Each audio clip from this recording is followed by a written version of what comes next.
एक दिन राजा विक्रमादित्य अपने शयन कक्ष में सो रहे थे।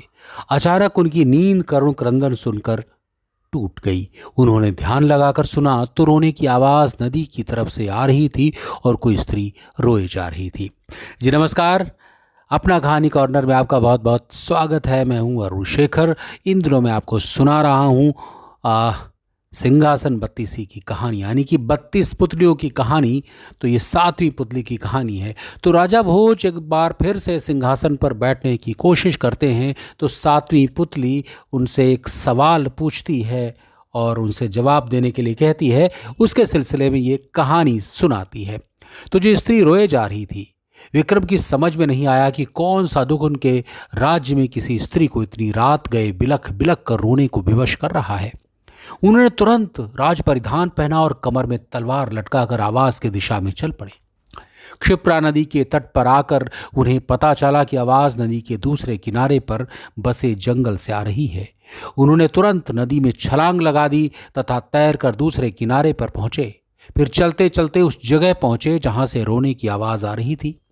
उन्होंने देखा कि झाड़ियों में एक स्त्री बैठी रो रही है।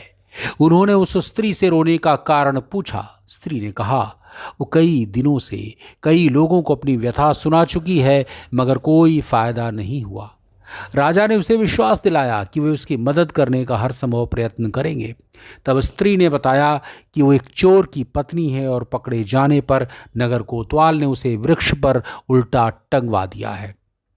राजा ने पूछा, क्या वो इस फैसले से खुश नहीं है? इस पर औरत ने कहा कि उसे फैसले पर कोई आपत्ति नहीं है, लेकिन वो अपने पति को भूखा प्यासा लटकता नहीं देख सकती।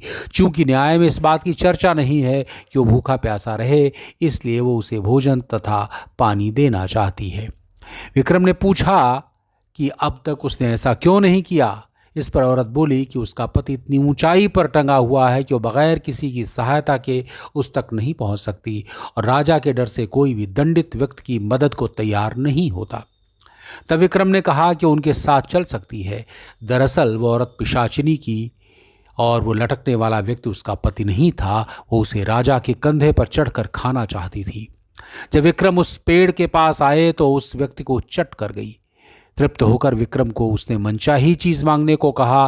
विक्रम ने कहा वह अन्नपूर्णा प्रदान करे, जिससे उनकी प्रजा कभी भूखी नहीं रहे। इस पर वो पिशाचिनी बोली कि अन्नपूर्णा देना उसके वश में नहीं है, लेकिन उसकी बहन प्रदान कर सकती है। विक्रम उसके साथ चलकर नदी के किनारे आए, जहाँ एक झोपड़ी थी। पिशाचिनी की आवाज देने पर उसकी बहन बाहर निकली। बहन को उसने राजा का परिचय दिया और कहा विक्रमादित्य अन्नपूर्णा के सच्चे अधिकारी हैं, अतः वो उन्हें अन्नपूर्णा प्रदान करे। उसकी बहन ने सहर्ष अन्नपूर्णा उन्हें दे दी। अन्नपूर्णा लेकर विक्रम अपने महल की ओर रवाना हुए। तब तक भोर हो चुकी थी। रास्ते में एक ब्राह्मण मिला। उसने राजा से भिक्षा में भोजन मांगा। विक्रम ने अन्नपूर्णा पात्र से कहा कि वो ब्राह्मण को पेट भर भोजन कराए। सचमुच तरह तरह के व्यंजन ब्राह्मण के सामने आ गए। जब ब्राह्मण ने पेट भर खाना खा लिया तो राजा ने उसे दक्षिणा देना चाहा। ब्राह्मण अपनी आंखों से अन्नपूर्णा पात्र का चमत्कार देख चुका था, इसलिए उसने कहा अगर आप दक्षिणा देना ही चाहते हैं तो मुझे दक्षिणा स्वरूप ये पात्र दे दें, ताकि मुझे किसी के सामने भोजन के लिए हाथ नहीं फैलाना पड़े। विक्रम ने बेहिचक उसी क्षण उसे वो पात्र दे दिया। ब्राह्मण राजा को आशीर्वाद देकर चला गया और वे अपने महल लौट गए। तो एक से एक ज़बरदस्त कहानियां हैं जो आपको मोटिवेट करती हैं और आपके जीवन को इंस्पायर करती हैं कुछ करने के लिए, बेहतर बनने के लिए। इसीलिए कहानियां हैं, कविताएं हैं।